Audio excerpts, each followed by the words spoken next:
Have you ever felt pain wearing shoes that constantly squeezes the front portion of your toes? That after a long day, when you finally take off your shoes, the moment your bare feet touches the ground, you let out a breath of relief.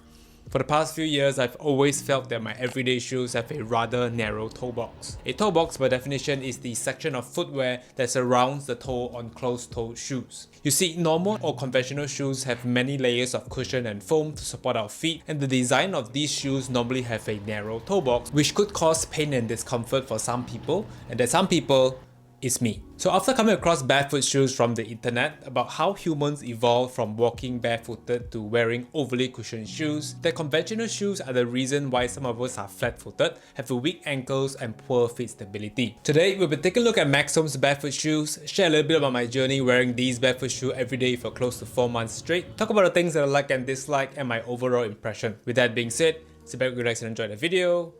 Let's dive right in. Over the past 4 months, I've been wearing these barefoot shoes to almost everywhere I go, from walking back and forth my office daily, to doing photo walks exploring Tokyo, going to the gym and so forth. Now just to provide some context, the concept of barefoot shoes is based on the idea of having thin and flexible soles for increased foot mobility. The absence of cushioning and support in these shoes are designed to stimulate natural foot function, thereby enhancing the strength of your muscles and tendons around your feet. Regular shoes have thick soles and rigid structures, and the narrow toe box are the norm of shoes that everyone is wearing. I myself have a couple of pair of shoes, and some days I do feel the tight cramp around the toe box inside the shoe after a long day walking in them. Of course, to have a wider toe box on regular shoes, well, depending on the design of the shoe, you will need to get a shoe size that is usually a size bigger than what your feet actually requires. So on day 1 receiving these pairs of shoes, I put them on for the first time and tried it out, and my first thought and impression wearing these shoes was the toe box is insanely wide. All my toes have room to wiggle around freely as compared to the conventional shoes. The shoes are also extremely light and flexible, where the cushion and support are almost non-existent. The weight of each barefoot shoe weighs around 300 grams, and you can easily roll up the shoe and tuck this in your bag without taking up much space. Here is a quick look of the Maxim's barefoot shoes, which I have it here in grey. These barefoot shoes have a very similar footprint compared to regular shoes. From the top down view, we immediately notice the wide toe box that screams comfort and space. There are also soft breathable cushion materials covering all around the shoe. You will also notice that the toe area are individually protected, sort of showing each toe by its own. Moving down the shoelaces, these barefoot shoes have both a strap as well as a regular shoelace for tightening and loosening. You can tuck the tight shoelace under the strap for a clean overall look. The heel area of the shoes also have some reflective material like such. And here is the side view of the shoes, and as you can see, you can barely notice any padding at the bottom of the shoes. It is said that it has a mere 2mm thick midsole, making it almost barefoot. Taking a look at the bottom of the shoes, rest assured that it has sufficient rubber protection against shrapnel, and it also has a very deep track providing sufficient grip when walking on rough terrains. However, on wet and slippery terrains, you may want to be a little bit more careful as it turns out to be quite slippery. Now, given that these shoes have a wide toe box where your toes can actually splay and spread out evenly, allowing you to have a better grip of the ground makes walking in these barefoot shoes a lot more stable.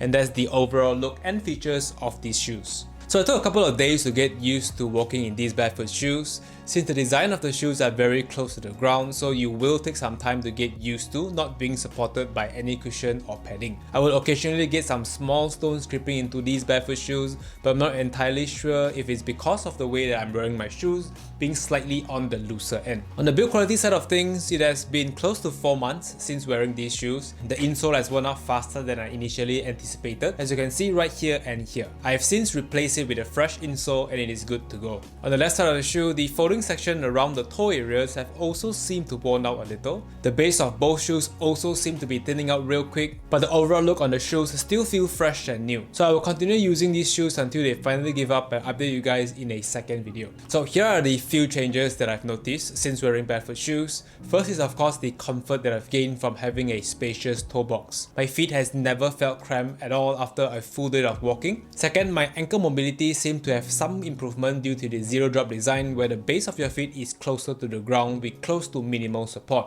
Obviously, I don't have a test to prove this improvement, but overall I just feel like my ankles are somewhat stronger since each stride that you take stretches and trains your ankle mobility.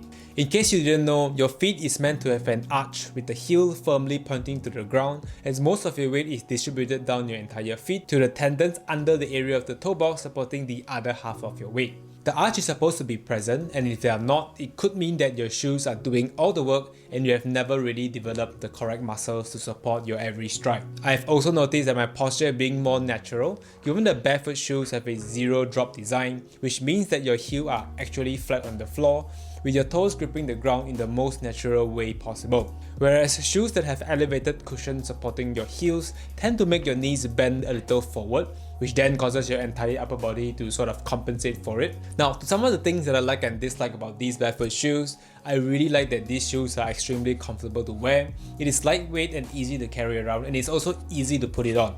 It has a rather thick base, well, good enough to take you on a hike, keeping your feet protected from shrapnel on rocky terrains. I also like that it is extremely affordable, making replacing your shoes a breeze. However, the few downsides are the build quality that seems to be slowly degrading. The insoles are pretty worn out from just over 3 to 4 months of use, especially the heel area under the shoes sticking out, as I'm pretty sure I can start seeing a hole in the near future. On a side note, if you are wearing these shoes during a rainy day, be well prepared that your feet will get drenched. That being said, it is an absolute joy walking in these lightweight barefoot shoes, as your toes are constantly at a neutral position and it does feel more stable when walking. So if you happen to stumble across these bad boys, consider giving them a try. I actually gotten these barefoot shoes from Amazon for a mere 1,800 yen, which is about 13 US dollars. I personally think that shoes that offer a massive load of support for your feet not only makes your feet lazier, it also takes the load off your feet that were supposed to be doing the work. A muscle that is not trained will only grow weaker as you grow older.